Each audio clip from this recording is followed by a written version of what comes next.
नूंह जिले के पुल्हाना खंड स्थित जीपीएस और जीएमएस स्कूल तक जाने के लिए ना तो सड़क है और ना ही पुल। छात्र छात्राएं और शिक्षक नहर पर रखे पोल से गुजरकर खेतों की मेड़ से स्कूल पहुंचते हैं। मिड डे मील का राशन भी सिर पर उठाकर लाया जाता है। स्कूल में 340 बच्चे, मात्र 4 शिक्षक और सीमित संसाधन है। बारिश में स्कूल महीनों पानी से घिरा रहता है। बिजली सिर्फ 1 साल पहले आई, जबकि पानी की व्यवस्था भी खराब है। उपायुक्त अखिल पिलानी के निरीक्षण में ये स्थिति उजागर हुई। अब उम्मीद है कि जल्द स्कूल को सड़क और पुलिया की सुविधा मिलेगी। लाने में कितनी दिक्कत आपको होती है? नहर कैसे पार करते हो और रास्ते में कितना अतिक्रमण है? कैसे आप आते हो स्कूल? जी पुलिया पकड़ावा छोटा सा बालक उनको गिरना को डर रहे। और जब हम उन्हें हाथ पकड़ के निकाला और ये काट तो गिर भी गया जी। और जब बूंद आवा जब बहुत डर रहे और जा दिन बूंद आती रहे वह दिन तमावा ही ना जी के बालक गिर पड़ा नहर में और ही करा आयो ना जावे और सब लड़ा जी खेत बुए पड़ो ही कर मत।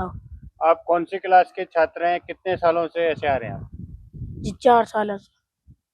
कौन सी कक्षा में पढ़ते हैं? क्या नाम है? चौथे में पढ़ता है जी, अयान नाम है। जी मेरा नाम मोहम्मद वकील। वकील भाई, किस तरह के हालात हैं? स्कूल आते हैं तो जी किस तरह आना पड़ता है? आप कौन सी क्लास में, क्या आपने यहाँ पढ़ाई की है, क्या कहना है? जी मैं तो फिलहाल प्राइवेट में पढ़ता हूँ, 10th क्लास में।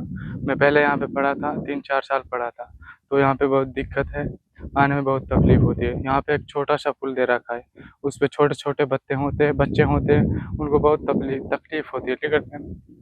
हाँ तो सर, ये इसमें यहाँ पे जो ये किसान लोग हैं हमारे, इसमें थोड़ी सी छोटी सी डोल है एक, उस पे जैसे बच्चे इधर फिसल जाते तो लड़ते हैं कि यहाँ पे के मत निकला करो, तो बिल्कुल रास्ता नहीं है निकलने के लिए।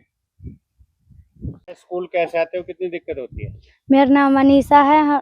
हम स्कूल लुआ में हूँ कहाँ गैलन में दगड़िन में कर ही रास्ता है ना है कि नहर में पुल भी ना हम गिर जाऊँ बच्चे बालक हम हाथ पकड़ ले काम बालक छोट छोटा ने।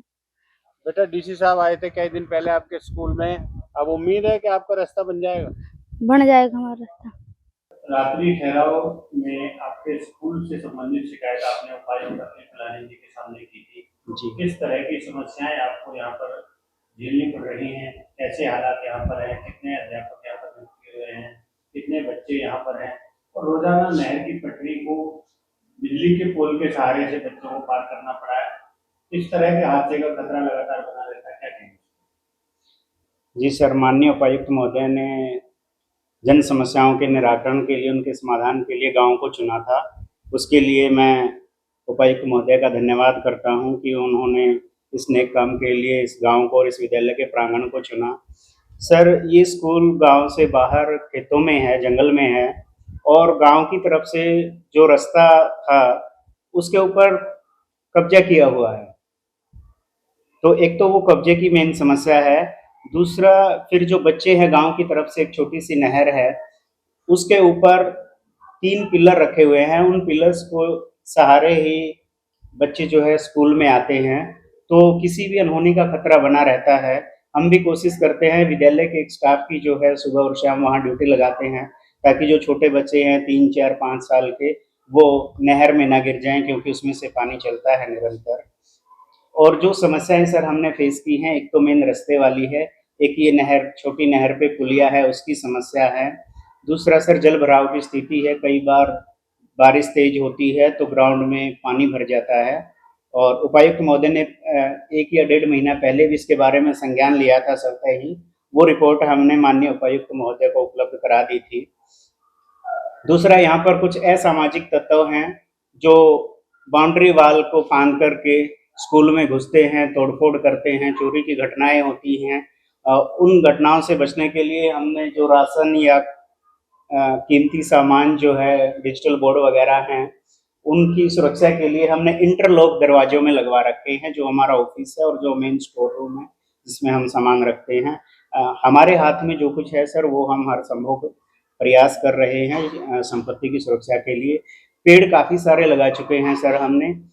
लास्ट ईयर भी करीब 600-700 के करीब पेड़ जो है लगाए गए थे। माननीय जो सरपंच हैं गांव के, उन्होंने भी जो है इसमें काफ़ी सहयोग किया था, लेकिन 3 दिन के बाद ही उनमें से एक भी पेड़ जो है नहीं बचा था। जीपीएस और जीएमएस की अगर बात करें, स्टाफ की क्या स्थिति है? कितने बच्चों की स्ट्रेंथ? जी सर, जीएमएस में करीब 340 जो हैं विद्यार्थी हैं और उस हिसाब से जो स्टाफ है हमारे पास लगभग जो है उसकी आधी कमी है।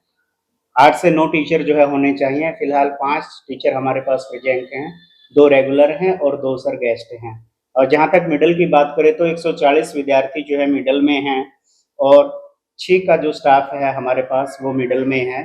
मिडल का तो फिर भी सर ठीक-ठीक से काम चल जाता है, पर्याप्त है। लेकिन जो प्राइमरी है उसमें जो है स्टाफ की सर शॉर्टेज है और उसकी जो है ज़रूरत है। मिड डे मील बच्चों तक कैसे पहुँच पाता है? मिड डे मील सर बारिश के मौसम में तो यहाँ तक पहुँचना संभव नहीं है, रास्ता आपने भी देख लिया होगा। सीआरसी का जो बड़ा स्कूल है हमारा, हमने वहाँ पर रिक्वेस्ट करके सर के पास हमने उसको मिड डे मील को रखवाया था। वहाँ से जैसे-जैसे हमें ज़रूरत होती है, हम ट्रैक्टर ट्रैली गाँव से किराए पर करके जो उसको यहाँ पर पहुँचवा देते हैं ताकि बच्चों को हर रोज़ मिड डे मील उपलब्ध कराया जा सके।